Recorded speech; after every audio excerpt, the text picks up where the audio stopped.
Hello friends, உடலுக்கும் வயிற்றுக்கும் ரொம்பவே ஆரோக்கியமான ஒரு சுண்டக்காய் குழம்பு தான் நான் இன்றைக்கி செய்ய போகிறேன். வாங்க எப்படி செய்யலான்னு பார்க்கலாம். ஃபஸ்ட்டு ஒரு பவுலில் சுண்டக்காவை எடுத்துக்கலாம். இந்த சுண்டக்காவை மஞ்சள் உப்பு போட்டு நல்லா வாஷ் பண்ணி எடுத்துருக்கேன். பாருங்கள், இந்த சுண்டக்காவில் காம்பு இருக்கும். இந்த காம்பை உடச்சிட்டு யூஸ் பண்ணணும். இப்போ இந்த சுண்டக்காவை பாருங்கள், நல்லா ஃப்ரெஷ்ஷாக இருக்குது. நல்லா ஃப்ரெஷ்ஷாக இருக்கணும். வாடி போய் இருக்கக்கூடாது, பழுத்து இருக்கக்கூடாது, முத்தி இருக்கக்கூடாது. அப்போ தான் ரொம்பவே நல்லது. இப்போ நான் இந்த சுண்டக்காவை ரெண்டாக கட் பண்ணி தண்ணிக்குள்ளே போட்டு வச்சுருக்கேன். அப்போ தான் இந்த சுண்டக்காய் கருப்பாகாது. நீங்கள் தண்ணி ஊற்றாமல் இருந்தீங்கன்னா கருப்பாயிடும்.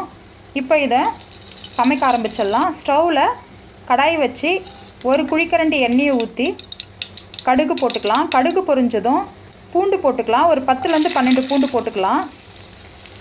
இது கூடவே நம்ம ஒரு வெங்காயத்தை பொடியாக கட் பண்ணி போட்டுக்கலாம். இதை நல்லா வதக்கிக்கலாம். பூண்டு நீங்கள் எந்த அளவுக்கு சேர்க்குறீங்களோ அந்த அளவுக்கு உடம்புக்கு ரொம்ப நல்லது.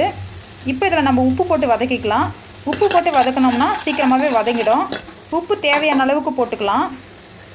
இப்போ இதில் நான் 2 தக்காளி, பெரிய பெரிய தக்காளி நல்லா பொடியாக கட் பண்ணியிருக்கேன். நல்லா பழுத்து இருக்கணும்.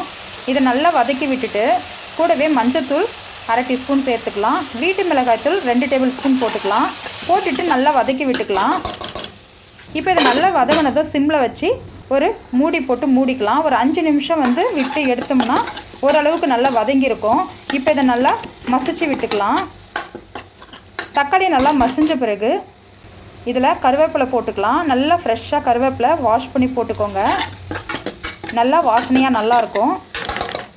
இப்போ இதில் நம்ம கட் பண்ணி வச்ச சுண்டைக்காவை இந்த டைமில் மட்டும்தான் தண்ணி எடுத்துகிட்டு சுத்தமாக வடிச்சிட்டு நம்ம இதில் போட்டுக்கலாம்.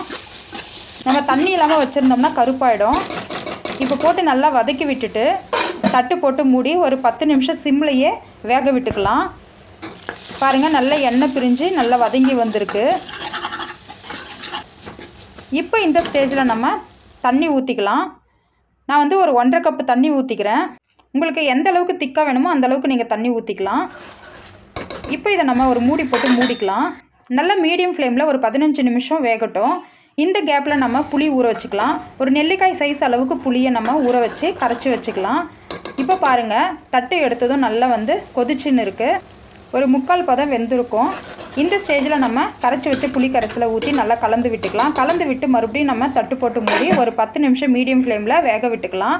10 நிமிஷம் கழித்து எடுத்து பார்த்தோம்னா சுண்டக்காய் கார குழம்பு சூப்பராகவே ரெடி ஆகிடுச்சு. நல்லா எண்ணெய் பிரிஞ்சு வந்திருக்கு. இந்த ஸ்டேஜில் கொத்தமல்லி தழை போட்டு நம்ம நல்லா கலந்து விட்டுக்கலாம். அவ்வளோதாங்க, ரைஸோடு வச்சு சாப்பிட்டோம்னா சூப்பராக இருக்கும். நீங்களும் இதை ட்ரை பண்ணி பாருங்கள். ட்ரை பண்ணி பார்த்துட்டு எப்படி இருக்குது கமெண்ட்ஸில் சொல்லுங்கள்.